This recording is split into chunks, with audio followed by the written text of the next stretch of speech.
Hello, new and expecting parents. Welcome to our channel where we tackle the real questions you're asking. Today, we're diving into a big one: natural childbirth versus C-section. Which one hurts more?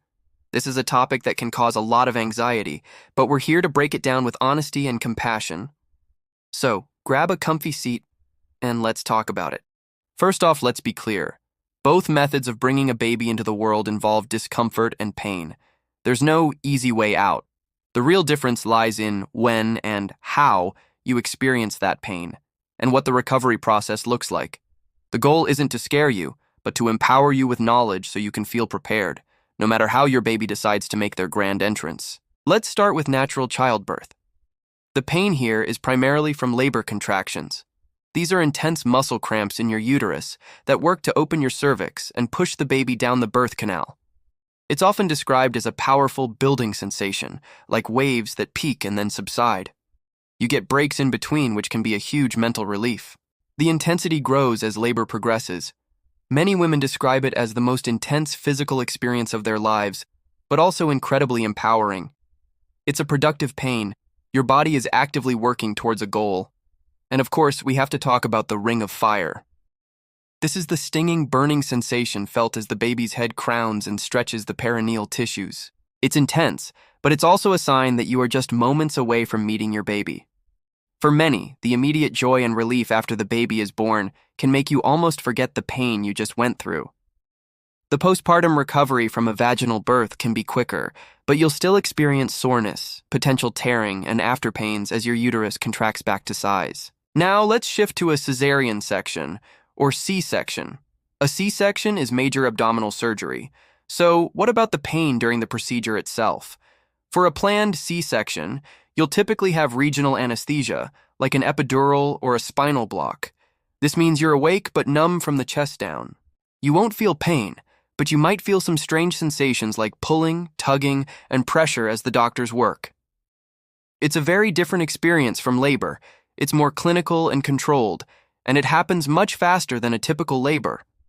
The real challenge with a C-section is the recovery. The pain doesn't come during the birth, but afterward. Remember, you've just had surgery. You have an incision through multiple layers of skin, fat, and muscle. The first few days can be very painful. Getting out of bed, walking, coughing, or even laughing can hurt. You'll be given pain medication to manage this, and it's so important to stay on top of your dosage to keep comfortable. The recovery is generally longer than a vaginal birth, with restrictions on lifting and driving for several weeks. So, to answer the big question, which hurts more? It's not a simple answer. Natural childbirth involves intense, acute pain during the process, while a C-section involves significant, prolonged pain after the process. One is a marathon of intense effort, the other is a sprint followed by a long and careful healing period. Neither is better or worse. They are just different paths to the same beautiful destination. It's also crucial to remember that many births don't go exactly as planned. You might plan for a natural birth and end up needing an emergency C-section. Or you might plan for a natural birth and choose to have an epidural, which can significantly reduce the pain of labor. Having an open mind is your best tool. An epidural can be a game changer for many, turning a very painful labor into a much more manageable experience. It doesn't mean you failed. It means you used a tool available to you. The most important thing isn't avoiding pain entirely, because that's just not realistic. The key is preparing your mind and body for the journey ahead. Talk to your doctor or midwife about all your pain management options. Take childbirth education classes to understand the stages of labor and learn coping techniques like breathing, movement, and meditation. These tools can be incredibly powerful for managing the intensity, whether you're in labor for 2 hours or 20. Create a birth plan, but hold it loosely. Think of it more as birth preferences. Know what you'd ideally like, but also be prepared to pivot if you or your baby need something different. Your healthcare team's top priority is a healthy mom and a healthy baby. Trust them. If they recommend a C-section, it's because they believe it's the safest route for you and your little one. Ultimately, the pain of childbirth, whichever way it happens, is temporary.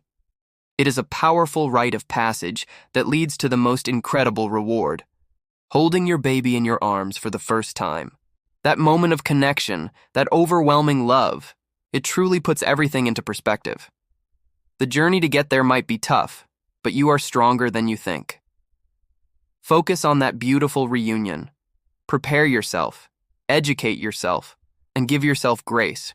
You're about to do something amazing. Thank you so much for joining me today. I hope this helps demystify the pain of childbirth and leaves you feeling more empowered and less anxious. If you found this helpful, please give this video a thumbs up and subscribe to our channel for more honest conversations about pregnancy and parenthood. We'd love to hear your own experiences or questions in the comments below. Take care, and we'll see you in the next video.